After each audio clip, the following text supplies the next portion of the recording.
स्वर्गवासी पिता की जादुई नदी। समयपुर के एक छोटे से गांव में महिमा अपनी बेटी श्वेता के साथ रहती थी। महिमा अपनी बेटी श्वेता से बहुत प्यार करती थी।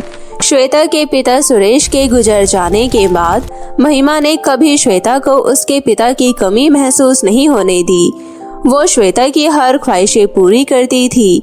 महिमा हमेशा से अपनी बेटी को अच्छे कॉलेज में पढ़ाना चाहती थी, जिस वजह से महिमा ने श्वेता का दाखिला गांव से 10 किलोमीटर दूर शहर के महंगे और अच्छे कॉलेज में करवाया था।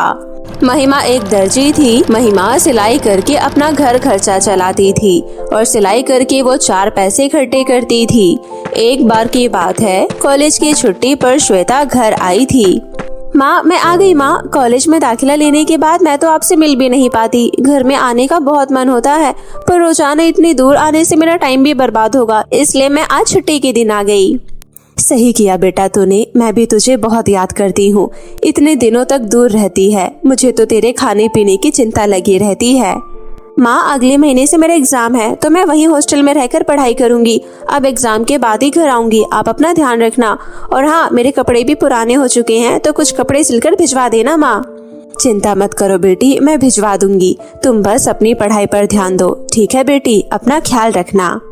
एक दिन की छुट्टी की वजह से श्वेता अपनी माँ से ठीक से बात भी नहीं कर पाती और सुबह जल्दी उठकर उसको अपने कॉलेज के लिए निकलना पड़ता है। श्वेता के जाने के बाद महिमा अपने सिलाई के कामों में लग जाती है। ऐसे ही दिन बीत रहे थे। 1 महीने से भी ऊपर हो चुका था, लेकिन श्वेता इस बार अपनी माँ से मिलने घर नहीं आती। महिमा को श्वेता की बहुत चिंता हो रही थी, इसलिए वो उससे मिलने कॉलेज में चली गई। श्वेता अपने दोस्तों के साथ हॉस्टल के रूम में बैठी थी। अपनी माँ को अपने पास आता देख वो जल्दी से उठकर अपनी माँ के पास आकर बोली, माँ, आप यहाँ क्यों आ गई? अच्छा, मैं समझ गई, आप मुझे कपड़े देने आई हो ना माँ। मैं आपसे यहाँ सबके सामने कपड़े नहीं ले सकती, आप मेरे रूम में चलो। पर क्यों बेटा, मैं भी तो देखूं आखिर मेरी बेटी कहाँ रहती है, कहाँ पढ़ती है और उसके दोस्त लोग कैसे हैं। तुम इतना क्यों शर्मा रही हो? ये तुम्हारे कपड़े ही तो है।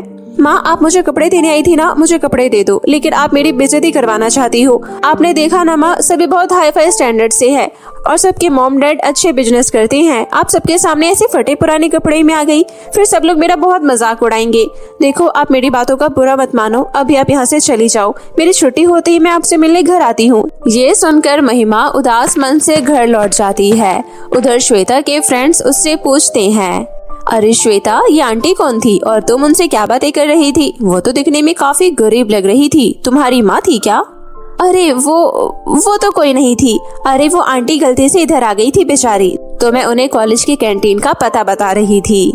सो सैड यार, मुझे तो वो बहुत परेशान लग रही थी। लगता है उनका बच्चा इसी कॉलेज में पढ़ता होगा, तभी वो उसको ढूंढते ढूंढते यहाँ आ गई। अच्छा श्वेता, अब मैं चलती हूँ। आज मेरी मॉम मॉल से मेरे लिए बहुत सारे गिफ्ट्स और ड्रेसेस लेकर आई होंगी, क्योंकि उन्होंने मुझसे वादा किया था। मैं जा रही हूँ। Bye bye Monika, bye Shweta. इधर महिमा घर आकर अपने पति के तस्वीर के सामने खूब रोती है। देख रही हो आप श्वेता के पिताजी, आपकी लड़की को अपने दोस्तों के सामने मुझे माँ कहने में शर्म आ रही थी। अगर आप जिंदा होते तो मुझे आज ये दिन नहीं देखना पड़ता। श्वेता अपने अमीर दोस्तों के बीच में अपनी गरीबी का इजहार करना पसंद नहीं करती थी। इस वजह से वो हमेशा ही अपने घर की गरीबी छुपाती रहती थी। अगले दिन कॉलेज में मोनिका श्वेता से कहती है, श्वेता, मेरी शादी फिक्स हो गई है और तुम सबको मेरी शादी के सारे फंक्शन अटेंड करने आना होगा। जरूर जरूर, हम जरूर अटेंड करेंगे। आखिर हमारे बेस्ट फ्रेंड की शादी जो है। ठीक है, कल हल्दी है, परसों मेहंदी और फिर शादी। और हाँ, मेरी सारी सहेलियों को मेरे तीनों फंक्शन में 3 अलग अलग ड्रेस पहन कर आना है। हल्दी पर पीला, मेहंदी पर हरा और शादी में लाल। मंजूर है ना सबको? सभी सहेलियां हाँ में सर हिलाती हैं, लेकिन ये सब सुनने के बाद श्वेता ड्रेस को लेकर थोड़ा सोच में पड़ जाती है। घर आने के बाद श्वेता परेशान होकर घर में इधर से उधर चल रही थी। उसे देखकर उसकी माँ बोली, अरे वाह, मेरी गुड़िया आ गई। क्या हुआ बेटी, तुम इतनी परेशान क्यों हो? मैं काफी देर से देख रही हूँ, जब से तुम घर आई हो तब से तुम परेशान सी हो। ना तुमने अपनी माँ से हालचाल पूछा ना कुछ। बताओ मुझे क्या हुआ है? माँ, मुझे उस दिन के लिए माफ कर दो, मुझे मेरी गलती का एहसास है। अरे क्या बेटी, ये बात तू अभी तक अपने मन में लेकर बैठी है और इस बात से तू इतनी परेशान है? माँ, बात तो एक और है। मेरी सहेली मोनिका, आप उसको जानती हो ना, जो उस दिन मेरे साथ बैठी थी, उसकी शादी है और उसने हम सब दोस्तों को 3 दिन बुलाया है। 3 अलग अलग रंग के ड्रेस पहनकर हम सबको वहाँ जाना होगा। लेकिन 3 तो क्या, मेरे पास तो एक भी ढंग की ड्रेस नहीं है। मैं सोच रही हूँ कि मैं वहाँ कैसे जाऊँ। मेरी माँ तो मुझे एक ड्रेस तक बाहर मार्केट से नहीं दिला सकती और बाकी सबकी माँ शहर से ड्रेस दिलवाती है। मुझे सबके बीच में बैठने में भी शर्म आएगी। अपनी बेटी की कड़वी बातें सुनकर महिमा को बहुत ही बुरा लगता है।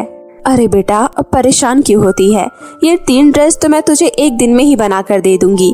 और रही बात मार्केट से दिलाने की, तो तुम बिल्कुल ठीक कह रही हो। मेरा इतना बजट नहीं है कि मैं तुम्हें मार्केट से ड्रेस दिला पाऊँ, और तुम्हें किसी बात की चिंता करने की क्या जरूरत है, जब तुम्हारे घर में तुम्हारा पर्सनल दर्जी बैठा है।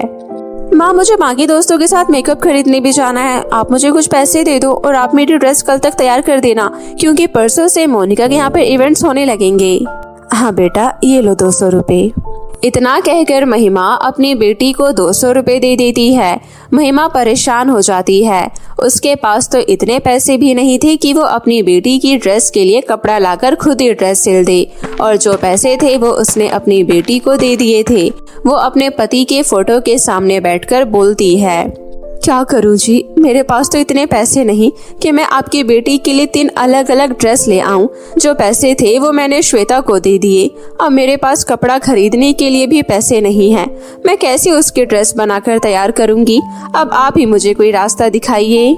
इतना बोलने के बाद महिमा वहीं बैठकर रोने लगती है और मन ही मन बहुत सारी चीज सोचने लगती है कि तभी उसके पति की फोटो से आवाज आती है, भाग्यवान, मेरी जान महिमा, रोना बंद करो और मेरी बात ध्यान से सुनो। जंगल के अंत में एक जादुई नदी है, तुम वहाँ से ड्रेस लाकर हमारी बेटी को दे दो। महिमा अपने पति की बातें ध्यान से सुनती है और अपने पति की बताई हुई जगह पर पहुँच जाती है। जंगल के अंत में पहुँचते ही उसे एक नदी दिखाई देती है। महिमा जादुई नदी को देखकर बहुत खुश हो जाती है और खुशी खुशी उस जादुई नदी से 3 ड्रेस मांगती है। हे जादुई नदी, मुझे तुम्हारे बारे में मेरे पति ने बताया है। अगर तुम सच में जादुई नदी हो तो मुझे मेरी बेटी के लिए 3 ड्रेस दे दो, एक पीली, एक हरी और एक लाल। महिमा के इतना कहते ही जादुई नदी में से 3 ड्रेस निकलती है, जो दिखने में बहुत सुंदर होती है और बहुत ज्यादा चमक रही होती है। महिमा उन तीनों ड्रेस को लेकर खुशी से वापस घर आती है और अपनी बेटी को कहती है, श्वेता बेटी, ये देखो, मैं तुम्हारे लिए 3 सुंदर और अद्भुत ड्रेस ले आई। ये सुनकर श्वेता बाहर आती है और देखती है तीनों ड्रेस पीली, हरी और लाल रंग की होती है। देख बेटा, तेरी तीनों ड्रेस का इंतजाम हो गया। अरे वाह माँ, आपने तो चमत्कार ही कर दिया। इतनी सुंदर ड्रेस तो मेरे दोस्तों के पास भी नहीं होगी। ये ड्रेस बहुत सुंदर है। थैंक यू सो मच माँ, आप दुनिया की बेस्ट माँ हो। बेटी, ये ड्रेस तेरे पिताजी ने जादुई नदी के द्वारा तेरे लिए भिजवाया है। अब तू जा और जल्दी से ड्रेस पहनकर तैयार हो जा, वरना तुझे पहुंचने में देरी हो जाएगी। श्वेता तीनों दिन सुंदर सुंदर ड्रेस पहनती है और तीनों इवेंट अटेंड करती है। श्वेता की इतनी सुंदर ड्रेस देखकर सभी उसको देखते ही रह जाते हैं और तभी उसकी दोस्त रिया उससे कहती है, अरे ये ड्रेस तो बहुत सुंदर है। तुमने ये ड्रेस कहाँ से ली? मुझे भी बताओ, मैं भी मंगवा लूंगी। थैंक यू रिया, लेकिन सभी ड्रेस जो तुम लोगों ने मुझे पहने देखा, ये मेरी मम्मी ने ला कर दी है मुझे। सभी ये सारी बातें कर रहे हो और शादी धूमधाम से हो रही होती है। तभी मोनिका कहती है, श्वेता, तुम बहुत खुशनसीब हो जो तुम्हें इतना प्यार करने वाली माँ मिली। उन्होंने तुम्हारे लिए कितनी सुंदर सुंदर ड्रेस खरीदी है। तुम जानती हो, तुम्हारी माँ दुनिया की बेस्ट माँ है जो तुम्हारा इतना ख्याल रखती है, और मैंने आज तक कभी किसी को नहीं बताया। लेकिन मैं हर कपड़ा खुद ही खरीदती हूँ। ना ही मेरे साथ मेरे पिताजी जाते हैं, ना ही मेरी माताजी, क्योंकि दोनों ही अपने बिजनेस में इतने बिजी हैं कि उनके पास मेरे लिए वक्त ही नहीं है। हाँ, ये बात बिल्कुल ठीक है कि मैंने उनसे जो भी मांगा उन्होंने सब दिया, लेकिन उन्होंने कभी मुझे अपना प्यार और समय नहीं दिया। उनकी कमी मेरी जिंदगी में हमेशा से रही है। लेकिन तुम्हें देखकर मुझे लगता है कि दुनिया की सारी माँ तुम्हारी माँ जैसी होनी चाहिए, जो तुम्हारे लिए वक्त निकाल कर 2 कपड़े सिल सके। मोनिका की बातें सुनकर श्वेता की आंखों में आंसू आ जाते हैं और उसे एहसास होता है कि उसकी माँ दुनिया की सबसे अच्छी माँ है, जो उसके लिए इतना सब कुछ करती है। और सभी की बातें सुनकर श्वेता को समझ आ जाता है कि जिंदगी में खुश रहने के लिए सिर्फ पैसा ही काफी नहीं है, क्योंकि उसने अच्छे अच्छे दोस्तों को रोता हुआ देखा है जिनके पास किसी चीज की कमी नहीं है। लेकिन उन्हें उनके माता पिता का प्यार तक नसीब नहीं होता। श्वेता घर जाती है और अपनी माँ को गले से लगाकर कहती है, माँ, मुझसे बहुत सारी गलतियाँ हुई हैं। मैंने बहुत बार आपको भला बुरा कहा है, मुझे माफ कर दीजिए। आप दुनिया की सबसे अच्छी माँ हैं। आपने मेरे लिए बहुत कुछ किया है। पिताजी के ना होने के बाद भी आपने मुझे पढ़ाई लिखाई और मेरे हर शौक पूरे किए। उसके लिए बहुत बहुत धन्यवाद। आप मेरे साथ हमेशा यूं ही बनी रहे। मेरे भगवान से यही गुजारिश है। श्वेता को अपने किए पर शर्मिंदगी होती है और वो अपनी माँ से माफी मांगती है। श्वेता को उसकी गलती का एहसास हो जाता है। उसकी माँ के लिए इतना ही काफी था और ऊपर से देख रहा श्वेता का पिता भी बहुत खुश होता है। अब महिमा के पास किसी बात की कोई कमी नहीं थी।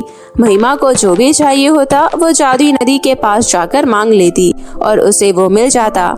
इसी तरीके से उसकी जिंदगी उसे अच्छी लगने लगती है। वो अपनी जिंदगी में चैन और आराम भी पा लेती है। महिमा जादुई नदी की मदद से अपनी बेटी और अपना खूब ख्याल रखती है और जो भी उसको चाहिए होता वो जादुई नदी से मांगकर पूरा कर लेती और खुशी खुशी रहती। लिलपुट की परियां और सौतेली माँ की कहानी।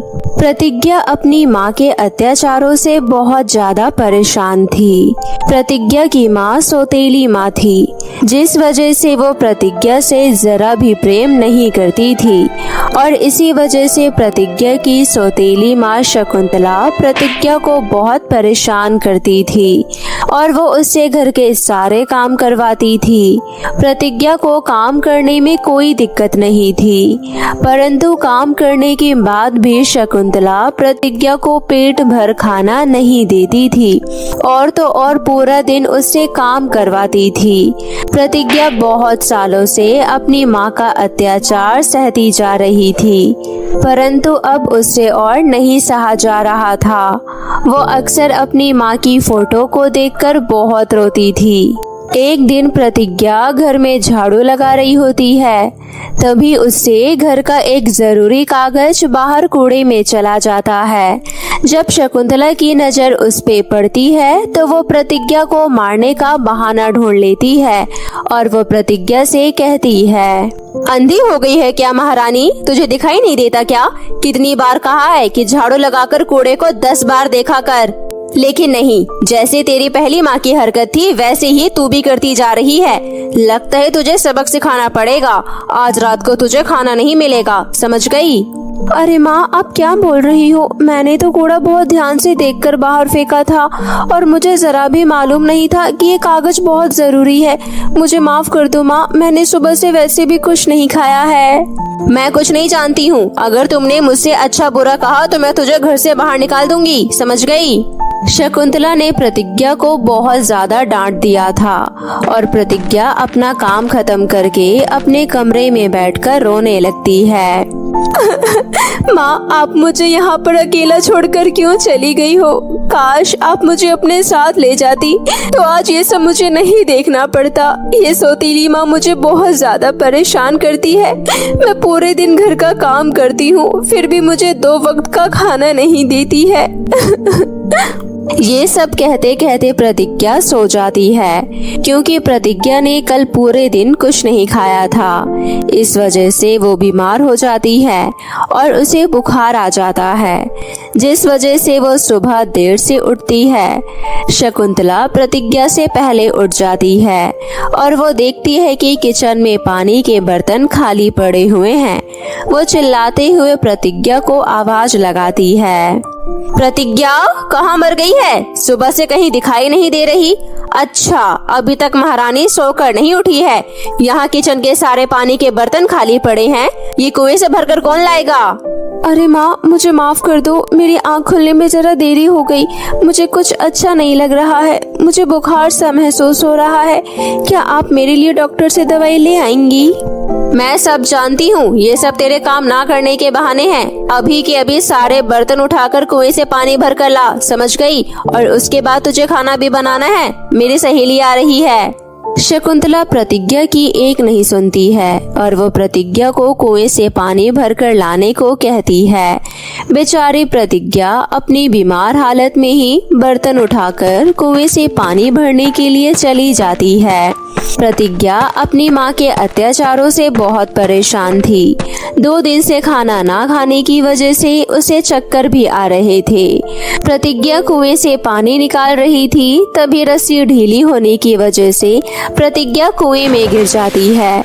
पानी में गिरने की वजह से प्रतिज्ञा बेहोश हो जाती है और जब उसे होश आता है तो वो अपने आप को एक अलग दुनिया में पाती है।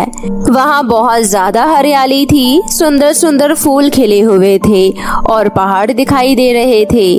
प्रतिज्ञा को कुछ अजीब लग रहा था। प्रतिज्ञा को ऐसा महसूस हो रहा था जैसे वो सारी चीज उसके सामने बहुत ज्यादा छोटी छोटी है। वो इतनी सारी चीजों को बहुत आराम से देख पा रही थी। तभी प्रतिज्ञा थोड़ा आगे बढ़ती है। प्रतिज्ञा अब एक परियों की दुनिया में पहुंच गई थी। जब प्रतिज्ञा अपना एक एक कदम आगे बढ़ाती है तब परियों को धरती हिलती हुई महसूस होती है। अरे ये क्या हो रहा है? ये धरती हिल क्यों रही है? भूकंप तो परीलोक में नहीं आता है, फिर ऐसा क्यों हो रहा है? हमें चलकर देखना चाहिए। सभी परियां इकट्ठी हो जाती है और वो धरती हिलने की वजह पता करने के लिए आगे जाती है। तभी वो प्रतिज्ञा को देखते हैं जो कद में उन लोगों से बहुत बड़ी थी। प्रतिज्ञा अपने सामने परियों को देखती है। परियां बहुत छोटी छोटी नजर आ रही थी। ये सब नजारा प्रतिज्ञा ने पहली बार देखा था और उसे ये सब सपना लग रहा था। अरे ये तो कोई मनुष्य लग रही है। ये तो हमसे बहुत बड़ी है, हमें इससे बात करनी चाहिए। ये तो हमें नुकसान भी पहुंचा सकती है। तभी रानी परी अपने महल के छत पर जाकर प्रतिज्ञा से बात करती है। तब प्रतिज्ञा उन्हें बताती है कि किस तरह वो कुएं में गिर गई थी और वो इस दुनिया में आ गई। रानी परी सब समझ गई थी कि प्रतिज्ञा का परिलोक में आना कोई खास मकसद था। काफी समय से परिलोक में बहुत सी परेशानियां चल रही थी। उस परेशानी की वजह थी डायन। वो डायन बहुत ज्यादा खतरनाक थी, जिस वजह से परियां उनका सामना नहीं कर पाती थी और डायन काका की मृत्यु एक मनुष्य के हाथ ही लिखी हुई थी। रानी परी सब समझ जाती है कि प्रतिज्ञा का उस परिलोक में आना इसी मकसद का पूर्ण होने की संभावना है। प्रतिज्ञा, तुम हमारे परिलोक की एक मेहमान हो। तुम्हारा परिलोक में स्वागत है। मैं तुम्हें बता दूं, ये एक परिलोक नगरी है जहाँ पर सभी परियां रहती है। ये सब तो ठीक है, परंतु तुम सभी परियों का कद इतना छोटा क्यों है? प्रतिज्ञा, हम परियों का कद छोटा नहीं है, बल्कि तुम जिस कुएं से आई हो उस कुएं ने तुम्हारा कद बहुत बड़ा कर दिया है। इसके पीछे एक बहुत बड़ी वजह है। तुम्हें जल्द ही वो वजह पता चल जाएगी, परंतु अभी तुम हमारी मेहमान हो, इसलिए मैंने सभी परियों से कहकर तुम्हारे लिए एक छोटा सा घर बनवा दिया है जिसमें तुम रह सकती हो।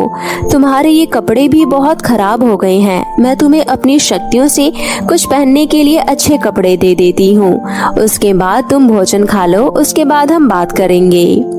रानी परी अपनी जादुई शक्तियों से प्रतिज्ञा के लिए बहुत ही सुंदर सी ड्रेस प्रकट कर देती है। प्रतिज्ञा उस ड्रेस को पहन लेती है। उस ड्रेस को पहनकर प्रतिज्ञा बहुत ज्यादा खूबसूरत लगती है। प्रतिज्ञा अपने घर के अंदर चली जाती है, जो घर सभी परियों ने मिलकर बनाया होता है। वो घर बहुत ज्यादा बड़ा था, जिसमें प्रतिज्ञा आराम से आ सकती थी। प्रतिज्ञा घर में बैठकर भोजन करती है। प्रतिज्ञा ने 2 दिन से कुछ नहीं खाया था और अब उसके सामने बहुत सारे स्वादिष्ट भोजन था। प्रतिज्ञा पेट भरकर खाना खा लेती है। पेट भरने के बाद प्रतिज्ञा को नींद आ जाती है और वो वहीं उस घर में सो जाती है।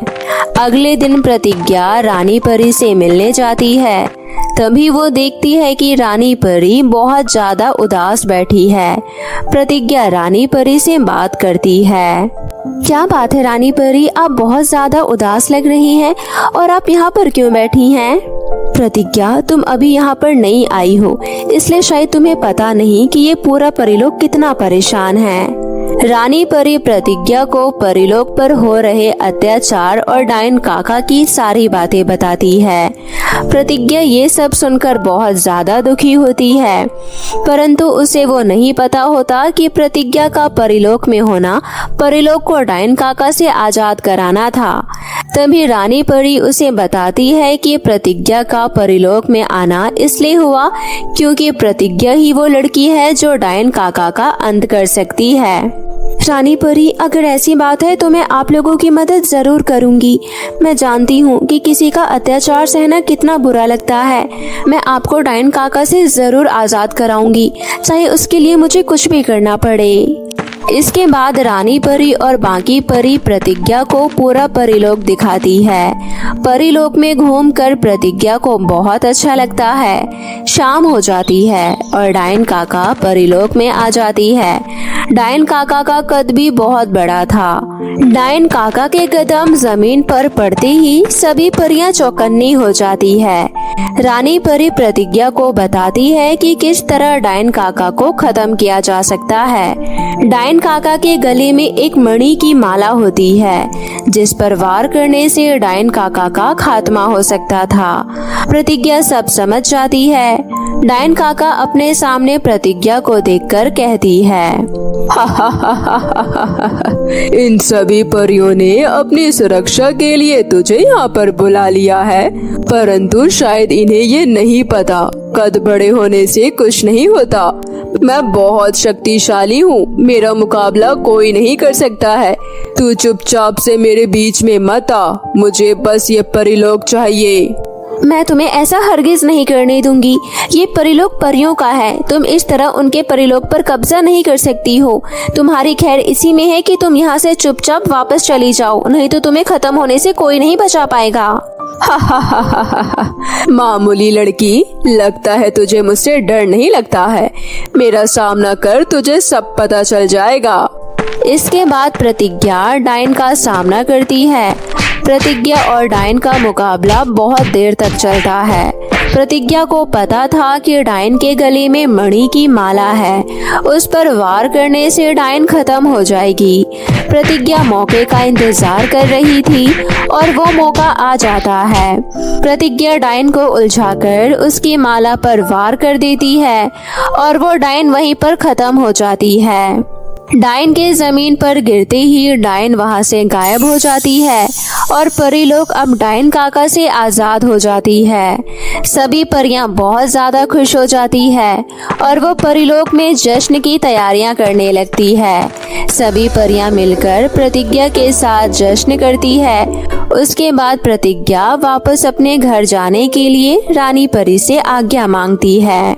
मुझे यहाँ पर काफी समय हो गया है, अब मुझे घर जाना चाहिए। घर पर मेरी माँ बहुत परेशान हो रही होंगी। तुमने बहुत अच्छा किया जो हमारी मदद की। हम तुम्हारा ये एहसान कभी नहीं भूलेंगे। प्रतिज्ञा, हम जानते हैं कि तुम धरती पर किस तरह से अपनी माँ के अत्याचार सह रही हो, परंतु फिर भी तुम्हें अपनी माँ की फिक्र हो रही है।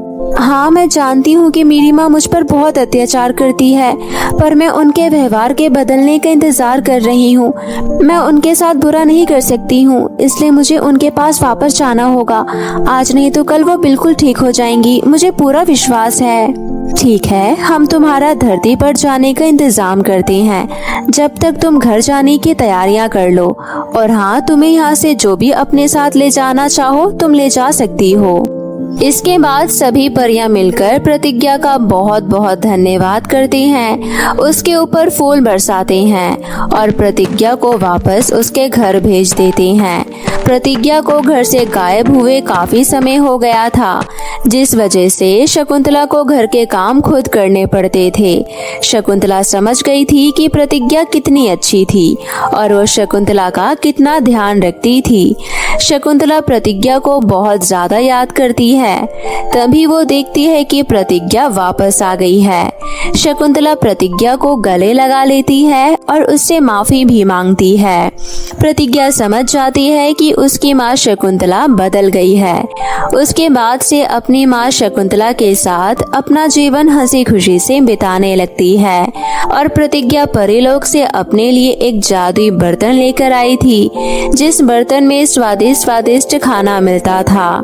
प्रतिज्ञा अपनी माँ को उस बर्तन के बारे में बता देती है और उसके बाद दोनों माँ बेटी अपने आगे के जीवन में उस बर्तन में खाना बनाते थे और स्वादिष्ट भोजन खाते थे। इस तरह प्रतिज्ञा अपना जीवन हंसी खुशी व्यतीत करने लगती है।